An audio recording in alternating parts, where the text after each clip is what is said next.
This is Progress Culture.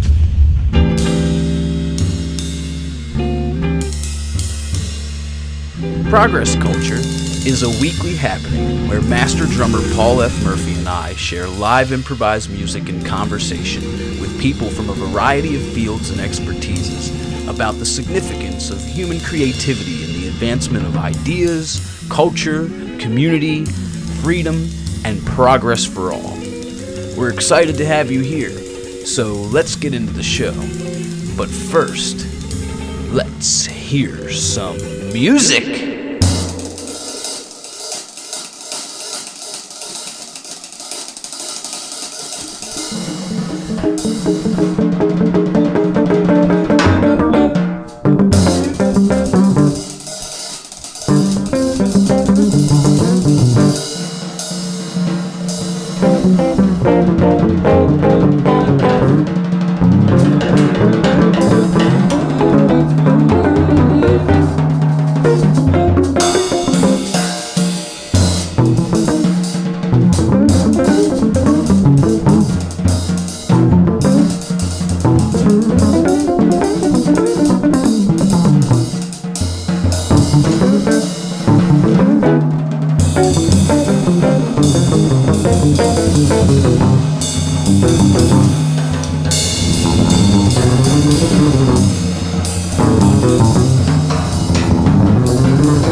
Everybody, Dominic Fragman and Paul Murphy here from Sonic Spirits, which includes poet Jere Carroll Murphy, and we are always excited to be here when Sir Tommy Luganville is in the house. Yes, and he is today. So, Lord, not Sir. Oh, my bad, I forgot, Lord Luganville. Yeah, thank you. And also, North America's greatest hand model is operating our camera.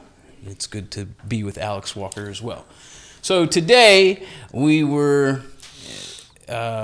been talking for a little while about maybe trying to dig into some of Paul spent some time in Haight-Ashbury in the late 60s, early 70s.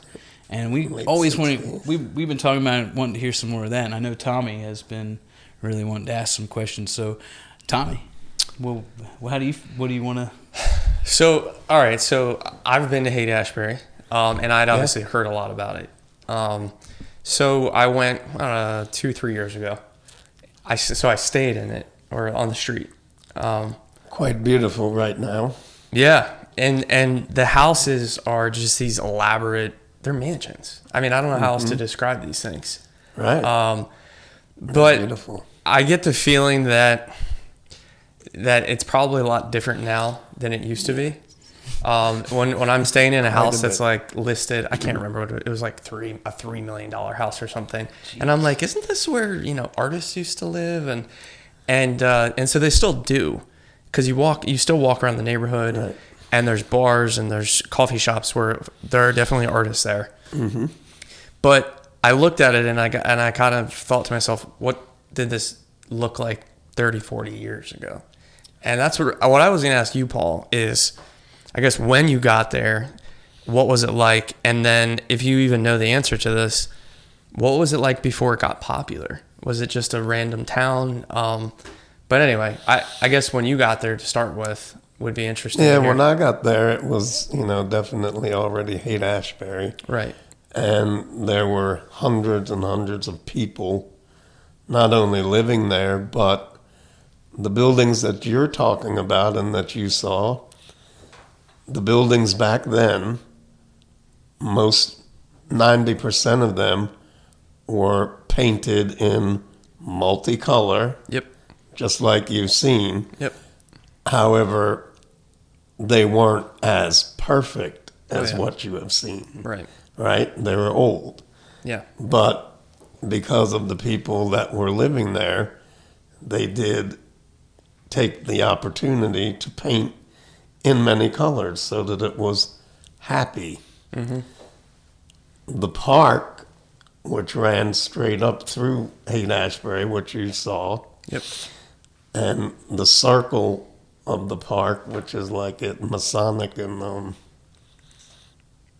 Fell, which is right across from Haight and Ashbury.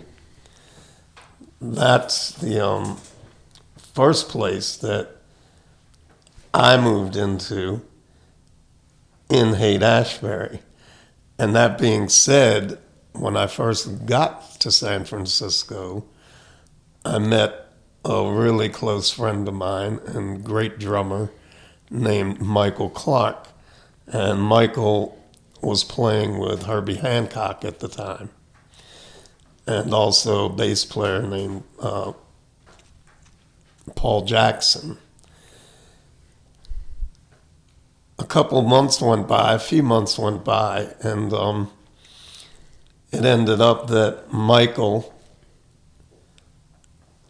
and his family moved in with me.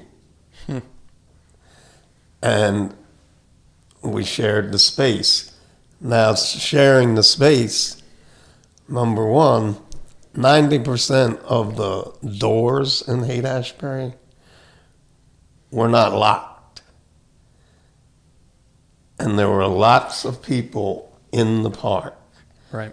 And every weekend, there would be very, very famous bands such as, the Jefferson Airplane or Santana or the Grateful Dead, all playing and for free. I mean, no admission, nothing like that. And I think the rent that we were paying was about $60 a month. And like I say, the door to the building was open, but not only that, the doors inside of the building was open. Yeah, and then here's the sad part about my visit is, and this is why I was like I've been robbed before, and my car's been broken into before, all around the world. But seriously, I'm there and I'm like, oh yeah, Haight-Ashbury, like it's all like love, and right. my car gets broken into and all my stuff gets stolen. And here's the part that I think was like, and I'd be curious what you have to say about this. The part that was the most sad for me was not getting robbed, but when I went out there was a gentleman who was definitely from Haight-Ashbury. He looked the part, and he was definitely a very nice guy. And I was just standing there, and he's like, I'm sorry. Like, it didn't used to be this way. And No. he said to me, he goes, they targeted you because you have a license plate that's from another state. And I was like, oh. And he was almost more disappointed than I was, because he said, essentially, I see this every week. And it was really sad. I felt weird about it. I was like, man, this sucks for me, but like, I'll get new stuff, but he lives here. Yeah. So, I mean, you were there 30 years ago, 40 years ago? Yeah, and I mean, cars really weren't getting, they weren't not only getting broken into, but a lot of people were living in them. I mean, where along the way do you think things changed? I mean, if you can even point. Well, I mean, I really think it changed when the real protests against the Vietnam War Right. got heavier and heavier and heavier. Right. And that's also when, like, the first free medical clinic Okay. was opened up. Okay. And I mean, like the Jefferson Airplanes house, you could walk into the first floor of that house unlocked, and there would be several really nice things on the big table that everyone would partake in. Right. And everyone was in partaking of these things all throughout the hate. And I mean, actually, Mike and I actually moved into several different locations. I mean, like Hayton Divisadero, Hayton Fillmore, Masonic and Fell, and these were all within 3 blocks of each other. Right. And I will say this, that there were occasions where certain people, who of course I don't know, would break into giant food trucks and giant food stores, and that food would appear in the park at no cost. So anyone. it was crime, but with less of a. Robin Hood. It was more of a Robin Hood, yeah. Yeah, definitely Robin Hood. Yes, yeah. So that all changed around the Vietnam War, it sounds like.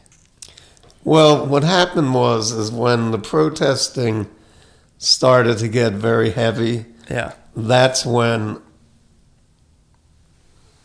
because there were different things happening throughout the country, such as when the Pentagon was surrounded and people were sitting there and just concentrating on how to stop the military without any speaking. Okay, that was an issue that the military actually had great concern of. Hold on. Even though Let supposedly me nothing could happen. Let me by dissect that. this for a second. Wow. Sorry, Dominic. I didn't know that. Okay, so I'm gonna tell you what I heard. Tell me if I'm incorrect. So what I heard is, can I call them hippies?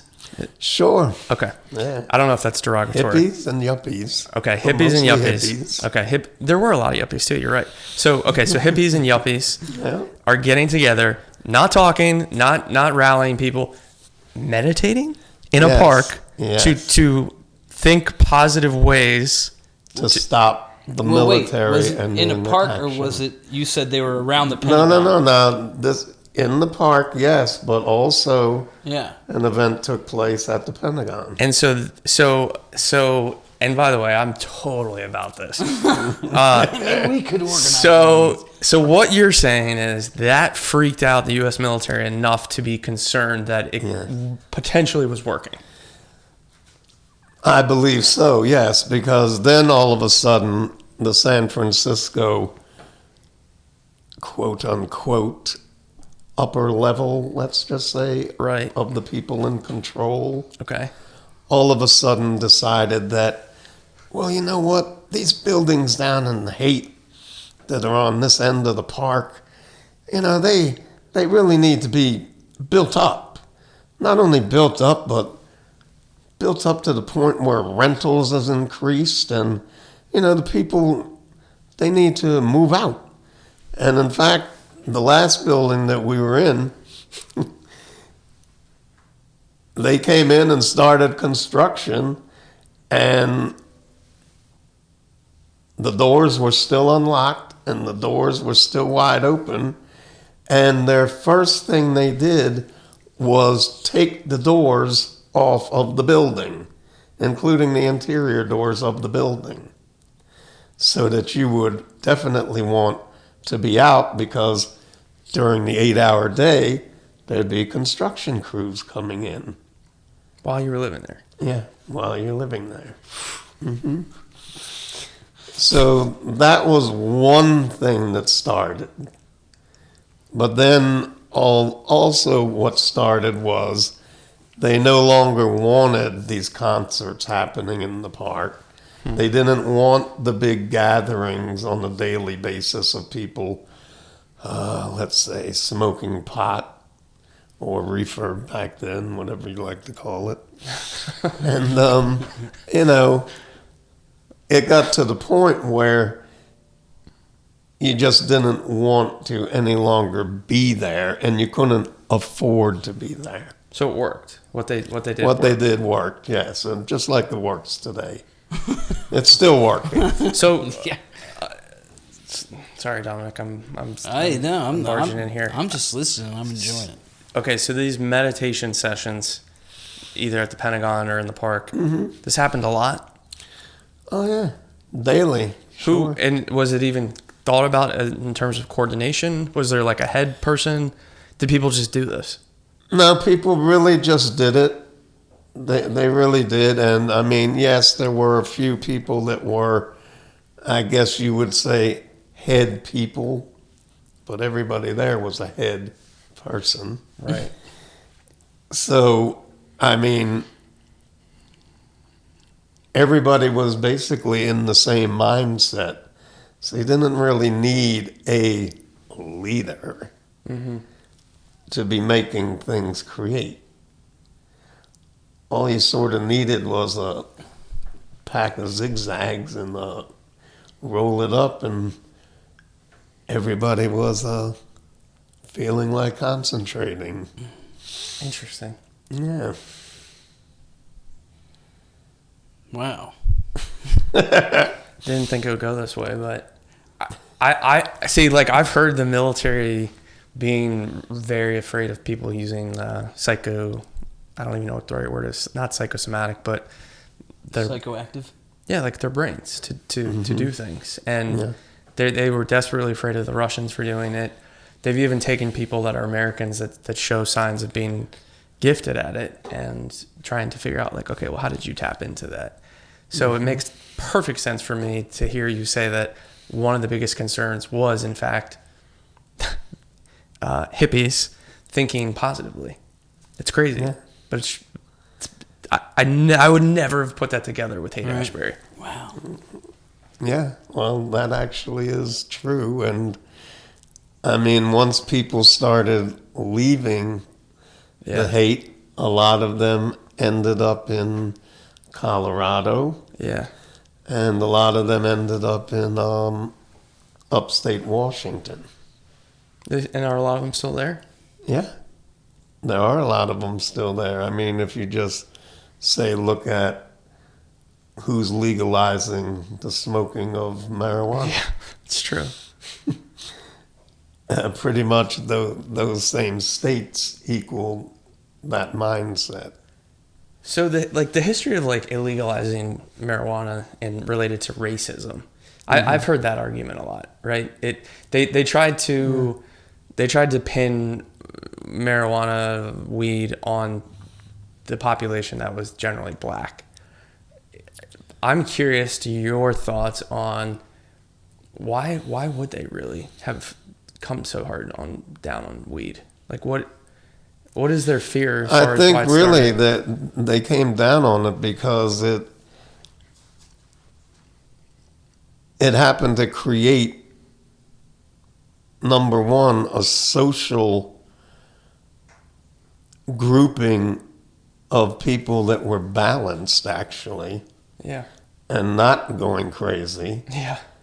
And it also created people thinking about things beyond the 8 to 5 normal and how many countries we're occupying and why are 17 and 18-year-olds being shipped back by the thousands through the Pacific Rim, dead. So it was more the For what?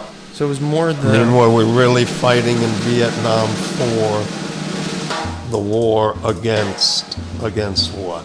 North Vietnam? Or were we really mining Haiphong Harbor so that they could drill the first diagonal oil well? Yeah. So, well, those kind of thoughts being spread around Yeah. weren't the kind of thoughts that people in control wanted being spread around or even thought about.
Okay, so what I'm hearing now, I'm going to pull a thread of something that I learned a lot about, which is coffee shops in France in the 1700s were a huge reason for the French Revolution. And people in France at the time actually started to treat coffee like coffee should be a banned substance. And now that I'm hearing you say this, it was never the coffee that was the problem. It was the fact that people were getting stimulated and they were congregating and they were talking, and then all these ideas spread. So I guess maybe in the back of my mind I've thought of weed this way, but I don't know if I ever have in the way that you've explained it, and it makes a lot of sense to be Well, and the other similar. thing too is the first part of the question you asked me about was, the racial part of it, and I mean, that's a very easy topic to push, especially nowadays, to many people who have grown up in the suburbs. I grew up in the city, all right? And in the city that I grew up in, there were black people, white people, Greek people, Italian people, Indian people, and American Indian. And nobody had a problem getting a hold of what they called reefer. And I knew that when I was in first grade at 6 years old. I knew that. I'm not saying that I smoked then. I'm just saying I had heard about what this thing is that everybody is sort of hiding from the children. Right. Until they were older. Yeah, so I mean, I didn't really see anything racial about it until later on. Then that story started happening. Just like, it all came from this particular group of people in a city. Oh, really? Well, how did it get to those people in a city? It wasn't grown in that city. and it certainly didn't come from that city. And a whole lot of product was coming from different countries outside of America. And it had no problem getting here Right. and being able to be bought on a national basis. So that story is like some of the stories you hear today about what's racial and not racial. A lot of that is just being pushed so that there's a division among people, so that their control remains totally intact. So it was never the product itself, the weed. It's really the mindset and what activities were taking place that surrounded that type Yes, that's what I believe. That's what I saw. Yeah. Do any of you see situations here today, currently, where, 50 years ago, and way back for probably as long as they could, the situations that were espousing dialogue and ideas and action towards maybe a better state of being for all people, or something that was more conducive to general peace and prosperity, where you're saying that this sort of thing happened in the hate, and you're saying that it was also looked at in the French Revolution. We think about in the American Revolution. Whatever you think of these revolutions, if they were good or bad, whoever you are, the idea that people were able to get together and share ideas and move in a direction that they thought was in a positive for more people than just an elite. I still kind of feel like that exchange has to happen in order for those things to come together, if they were needed. Do we have anything check like this that? one out. Southern Maryland Loves You. It got put together, I believe, to generate innovation and new businesses. During that time, it also generated face masks, and the heat sanitizer that can clean thousands of masks a day. Thousands of masks a day, which makes the amount of money that a hospital would have to spend on purchasing a mask, generally now made in China and then brought here. That unit went to the White House. That unit went all around through the government. That unit went and was seen by large corporations.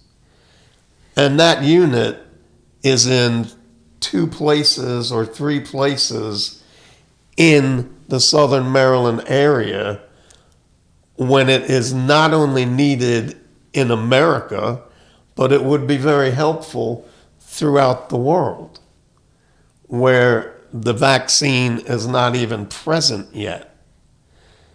And then going back to that, then how come something like that and that creative and that approved, how come it's stopped, it's blocked? Then you can say, no, man, you're wrong, it's not being blocked. Well, okay, it's not being blocked, then why isn't it being used? Yeah. Yeah. I mean, I would say my knee-jerk reaction, which doesn't necessarily deal direct with the question that I'm still going to want to come back to, but in this case, this is something that we've talked about often, which is, I mean, the cream doesn't rise to the top. It's I was with a team of videographers this past weekend at one of my gigs, and I said, hey, it must be a great time to be in video because everybody's doing these things, content creation. They said, yeah, it's awesome. We do everything from full-length stuff to 60-second Instagram videos. And I said, well, wait, how much does it cost for a 60-second Instagram? And they said, man, for something small, maybe $4,000 or $5,000 for a minute-long video. And for something where you've got to pay for food artists and lighting people and set design and all this stuff, you're looking at people who spend hundreds of thousands of dollars on a 60-second social media video. Now, how can somebody who just has a good idea and is really good at their craft compete by putting out a video when on a shoestring or no budget when somebody's spending hundreds of thousands of dollars? This is all in advertising. If we had people that said, hey, we're going to take $3 million and start to pump this around, which wouldn't even be very much, then it might actually hit somebody's attention. Right. And I think that's pretty crazy, that people asking these kinds of questions about how do certain things get to their attention. Do they even care? So, like, to your question, you were saying, I don't know if you were saying this, but you were saying, like, today, is there a coffee shop or, like, a marijuana? Well, it's not so much is there a coffee or a marijuana, but is there a platform where people, or a thing that is conducive to people gathering and sharing ideas? And it's not the internet. It is nothing virtual, because all of that is 100% monitored. And the minute you start to convene and gather traction around some ideas that might be adverse to that which is in the controlling mindset, it will be squashed. So I think that media and communications have always been at the root of, like, literally any great power source, going all the way back to Caesar, or Julius Caesar. And if you look at Julius Caesar and his conquests, right? Okay, well, we read his versions because he usually ended up winning.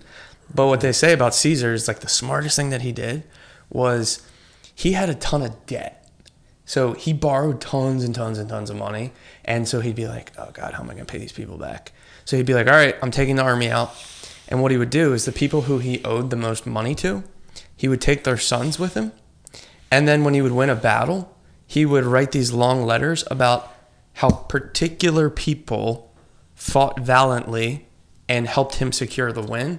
And he'd always put his debtors' kids. And what would end up happening is the debtor's kid would come back a hero, and they would erase his debt. Wow. So I'm saying this because that's the media thing and the communications thing is always going to be there. But what I think is different now is probably common people could effort themselves into being mass communicated or being part of mass media as far up into probably 30, 40 years ago. I think in the last 20 years with the internet, to your point, I don't think common people stand a chance. Do you think there's a possibility that people might wake up one day and say, you know what, I despise this. I despise having all of my attention paid for so that I'm not even making any decisions about what I'm viewing. I'd rather make decisions. I'd rather be involved in having... I mean, dude, when you go use the Dewey Decimal System, nobody's collecting your birthday. Nobody's collecting your social security number and your address and all these things. They don't track everything that you do. And it's not necessarily about being tracked. It's about when are you truly making a decision about what you're doing if everything that is coming to your attention has been paid to be there in your attention. I don't know. Now, and this is, I hate to be in it sort of seems like a dual issue here in a way, but it doesn't, because this is what's attracting people to spend their time in how they feel like they're being social on social media. Well, is that really what's going to espouse new ideas? Probably not. I mean, is it going to, when you think about new ideas and how the progress of evolution and or whatever, this word progress is very loaded too, because for some cultures they don't like this idea of progress, because they associate it with being displaced and as they should. That's what's been going on, but that's not what I mean by it. I mean actual, good conditions for all, positive, prosperous conditions for all. If that is part of the agenda, which it seemed to be in the hate, and it seemed to be, I don't really know either way, but in these situations where it seems to be, let's make positive progress for people, it took being under the radar. It took actual convening, and that was an idea, that was innovation, and that's what it required. But I think it required people physically being together. I still think it will. Yeah. I mean, think about that too. Like, think about if we were to sit here and talk about how amazing an idea it is to get everybody. Not that there's not people in the world do meditate 24/7 in groups for peace, and but if we were to do that, think about if we went and surrounded some government building with people that were just thinking. I don't think we'd be allowed to be there. You're right. Not long. Not long. Well, we've sort of are at a stopping time here, but I think of this often, actually. It was something in my head the other day. If we could just get people all together just to think about solutions to some of these things, that I don't care if it's a 5-year-old kid or a 90-year-old person. Right. Somebody's going to come up with something, and it just might work. And, if people maintain the idea that it's not worth the time because it's too far gone or it's not really realistic and all that stuff, I think it's okay to not be realistic. Let's be not realistic and think of, if it's not realistic to have peace, I'm down with thinking non-realistically. So, anyway. The flower children. Let's continue to explore these ideas. And they fit squarely within the same thing that we say here about if you have ideas about how to advance something, your craft, or other ideas, or politics and society, or, I don't know, a chair. Share them. Share them with us, share them with each other, and that's the way it is. So, we'll dig into it some more next time. We appreciate you guys being here. Check us out, sonic-spirits.com, progressculture.org, somdlovesyou.org, our wonderful sponsors, and we look forward to seeing you on the next one. Take care.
Thank you all for being with us.